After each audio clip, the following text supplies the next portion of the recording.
Okay, let's get started. Our first question comes from Pork Soda, who asks, in your opinion, what does more damage to a program's reputation? Holding on to a poor coach too long or firing a coach before he has a chance to prove himself? Hey, both of those are bad. What you need is a good AD that knows when to make a change. Now, I will say that a coach that runs a different system than the one you just fired, he needs more than 2 seasons to get the job done, and I think Chad Morris will get that. Al Borland wants to know, what do you suspect the game plan will be when A&M shuts down the run? I don't have to suspect. The Aggies held Arkansas to under 100 yards rushing, so they just threw it more, right at 300 yards passing. In fact, Arkansas had more yards on the ground, more yards through the air, and more total offense than the Aggies. Holman 24 is curious. If we lose this one like 60-10, will that be the end of Morris? Sorry. It's going to be impossible to answer that question since your scenario didn't happen. Bethesda Bohr asks, are you hearing any rumblings of dissension within the coaching staff? Actually, I'm not. I've not heard any. I've checked around quite a bit.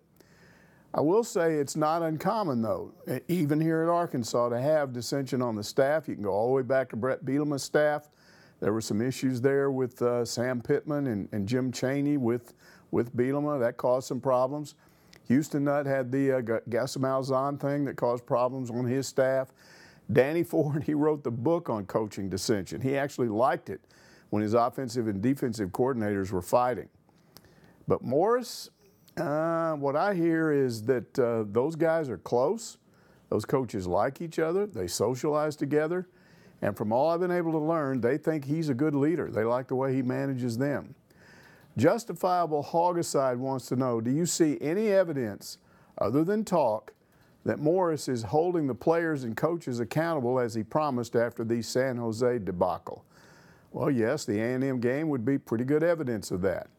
A totally different game from what we saw a week earlier. But I suspect that the big difference wasn't coaching, but simply that A&M had Arkansas's players' attention and respect, while San Jose State didn't.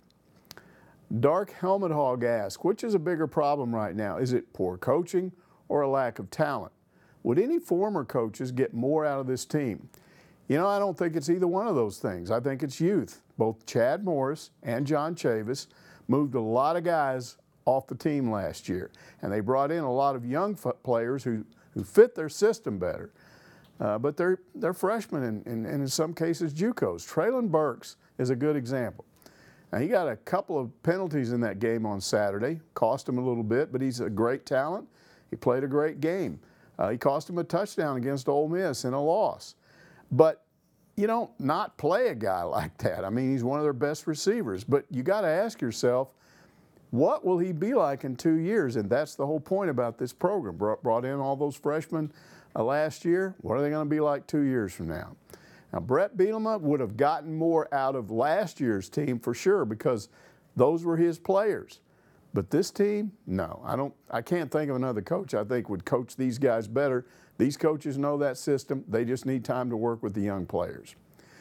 Dwight K. Schrute wants to know, Mike, what are your personal thoughts of Texas A&M? Not necessarily this year, but as a program and school in general. Well, A&M football, classic underachievers. Been that way forever. Now look, they've got this huge alumni base. Crank out guys in huge numbers from that college every year. They all go on, become successful engineers and farmers and all kinds of things. Make a lot of money, send it back to the school. A&M has more money than they know what to do with athletically. They got a monster stadium, a totally committed and loyal fan base. Hey, they got one of the best recruiting bases in college football, and they've got a proven winner right now as a head coach. And yet, what are they, the 4th or 5th best football program in the SEC West right now? So what's wrong? This is a guess, but from experience and being on that campus, I think their over-the-top traditions get too nuts. I mean, we all have traditions in college football. Theirs goes way over the top. And from personal experience, when you're on that campus and all the things that you have to know and sort of fit in with all that culture they do, I mean, you have to go to school or go to class to learn all of their crazy traditions and trying to keep up with that stuff. I just think when coaches and players are in that atmosphere day after day, man, it starts affecting your brain.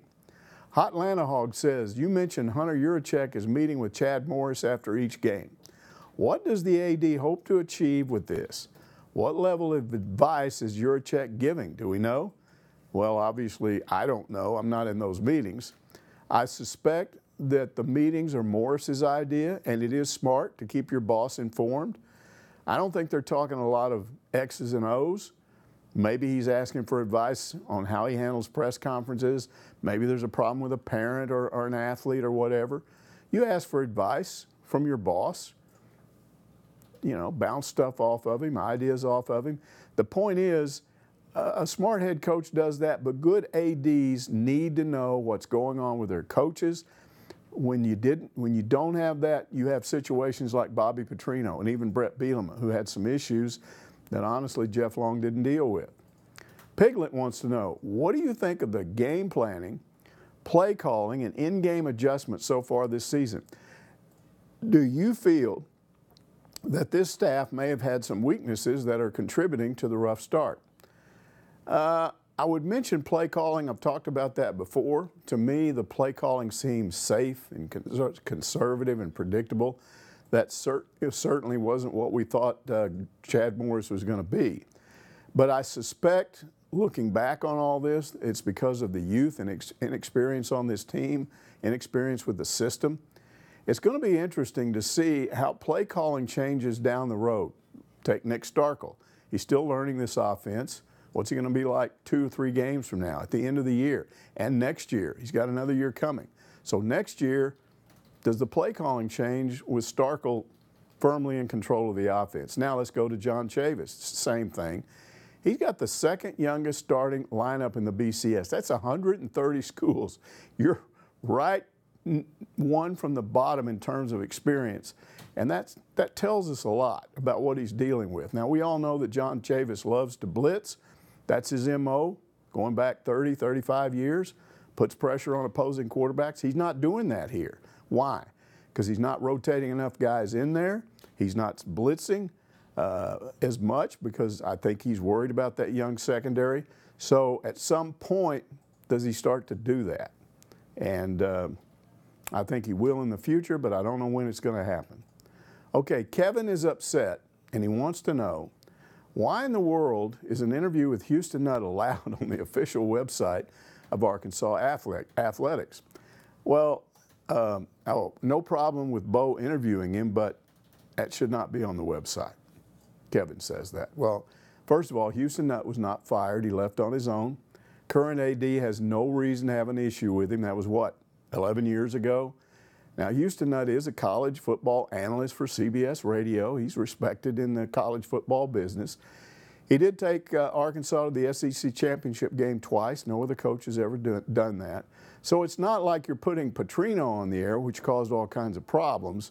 I doubt Petrino would ever be on that podcast, but I don't think it's all that unusual that they had Houston Nutt as a subject. Okay, the Hogs have 2 weeks to get ready for Kentucky. This is from Kevin again. What do you think should be emphasized during this time? The Hogs need an SEC win desperately. Man, what would I do? First of all, somebody would be crazy for putting me in that position, but since you ask, it might not be necessary, but how about proper mental preparation for the game in light of the San Jose State debacle?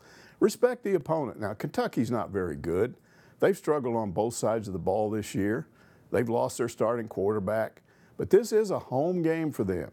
So how about talking to your players during this 2-week period and saying things like, hey, they're going to play their best game of the season against you because they figure they can beat you. Now, what else would I spend this 2 weeks on? Well, certainly in the off week, work on red zone offense and expanding the red zone playbook. Remember what happened to Nick Starkel with that interception? Arkansas has an issue when they get inside the 10-yard line.